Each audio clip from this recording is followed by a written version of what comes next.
Ben and Chloe are siblings. On a quiet afternoon, they start tossing a ball inside the house, something they've been explicitly told not to do. They're laughing, teasing each other, pushing boundaries like kids often do. Then Ben kicks the ball a little too hard. A crash echoes through the hallway. Their mom's favorite vase, an irreplaceable wedding gift, lies shattered on the floor. Ben is the one who gets grounded. But Chloe encouraged the game. She was part of it. She even dared him to kick it. Still, only Ben is blamed. But because the vase broke when he kicked it, not when she did. This is an example of something psychologists call moral luck, a powerful but often overlooked bias that shapes how we assign blame, deliver praise, and make decisions. We don't judge people only by their intent. We judge them, often harshly, by the outcomes of their actions, even when those outcomes were outside their control. It's uncomfortable. It feels unfair. But it's a very real part of how human psychology works. And if you're in marketing, sales, branding, or customer experience, moral luck is influencing your performance more than you realize. From product reviews and user feedback to loyalty, word of mouth, and conversions. Understanding how moral luck operates doesn't just help you spot an invisible bias. It can help you ethically align your brand communication with how people actually think. That's the difference between being passively judged and actively shaping perception. The term moral luck was first introduced by philosopher Thomas Nagel. It's since been validated through psychological studies, particularly by researchers Markus and Edouard Machery. They discovered that when people evaluate someone's actions in isolation, say, a risky behavior or a poor decision, their judgment is significantly influenced by whether the outcome turned out badly or not. In other words, two people can make the exact same decision, but if one leads to failure or damage, that person is seen as more reckless, careless, or morally wrong.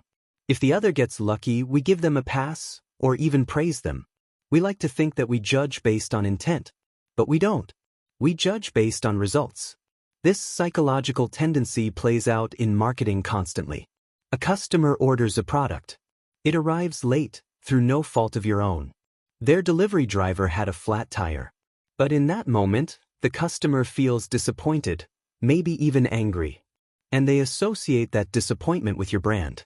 The product might still be great, but the outcome, the frustration, the delay, poisons the experience. That's moral luck in motion. And on the flip side, if someone buys your product right before something great happens in their life, like they land a dream job, hit a fitness goal, or close a client, your product becomes part of that story. Even if your role was minor, you inherit the glow of success. Marketing teams often ask, how do we shape perception? How do we drive better reviews or improve word of mouth? One answer? You embrace the psychology of moral luck and use it in 3 key ways. First, you celebrate outcomes even when you weren't entirely responsible for them. Many brands hesitate to highlight user success stories unless they can take full credit. But that's a mistake. Consumers don't care whether you engineered every part of the outcome. They care whether your brand touched that outcome in some way. GoPro is a classic example. The company didn't invent surfing, snowboarding, or skydiving. But it made a camera that let people capture those moments. Then it leaned fully into the outcomes, the stunning footage, the insane stunts, the beauty, the risk. GoPro didn't say, look at our specs. It said, look what people are doing with us. And that created an association. GoPro equals adventure. The same principle applies across industries.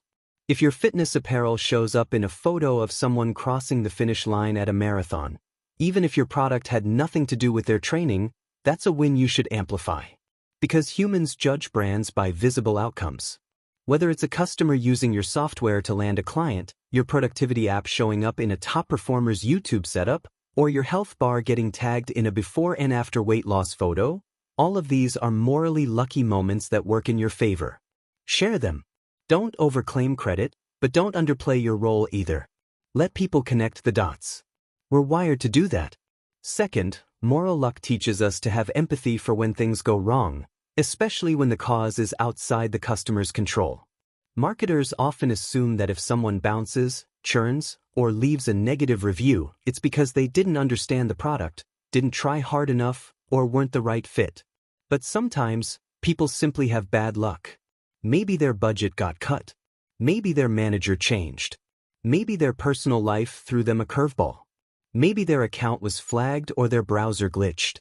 When brands acknowledge those external factors, instead of pretending every user experience is clean and linear, they build trust. During the pandemic, Coca-Cola launched a global campaign, open like never before. It didn't push product. It didn't drive discounts. It didn't ignore reality. It said, "We see the struggle. We know this wasn't your fault. But here's something hopeful." It was subtle, empathetic, and effective. The campaign connected not because it solved a pain point, but because it validated one. In the long run, empathy often converts better than urgency. When your audience feels that you understand the randomness of life, and that you don't shame them for struggling, they stick with you. Even a simple email can reflect this. Instead of, "You haven't completed your profile," try, "We know things get busy. Whenever you're ready, we'll be here." It's a tiny shift, but it aligns with the psychological truth that people are not always fully in control, and they appreciate being seen as more than conversion metrics. The third, and perhaps most powerful, way to leverage moral luck is to balance empathy with agency. While we may judge others based on outcomes, we also crave control in our own lives. We don't want to feel like passengers of fate. We want to believe that the next choice we make can lead to a better result. Great brands tap into that tension. Nike doesn't blame you for not running last week. It says, "Just do it." It offers a clean slate. Specsavers doesn't yell, "You're blind." It winks, "Should have gone to Specsavers." It gives you back control. These messages validate the past without dwelling on it, and then point to a better future, one that your audience can choose. That's the sweet spot. You acknowledge that people are influenced by luck, chance, and randomness, but you remind them that they still have agency. They can still steer the outcome next time. This is especially powerful in retention campaigns, onboarding, or re-engagement sequences. Imagine you're a budgeting app. Rather than saying, "You failed to meet your goal," you say, "Let's try a new plan this month, one that fits your real life." You're not pretending bad outcomes never happened. You're reframing the story, not as failure, but as feedback. That shift helps your customers regain a sense of control. And when people feel in control, they're more likely to convert, stick around, and refer others. Ultimately, understanding moral luck helps marketers become better storytellers, because it teaches us how people actually build stories around brands. They don't follow bullet points. They don't tally features. They remember how things felt. Did your product show up when things went well? Great, you get a halo. Did something go wrong? You might get blamed, but you also have a chance to show grace. The goal isn't to manipulate this bias, but to respect it. Use it to highlight real wins, humanize your brand, and gently restore your audience's sense of control.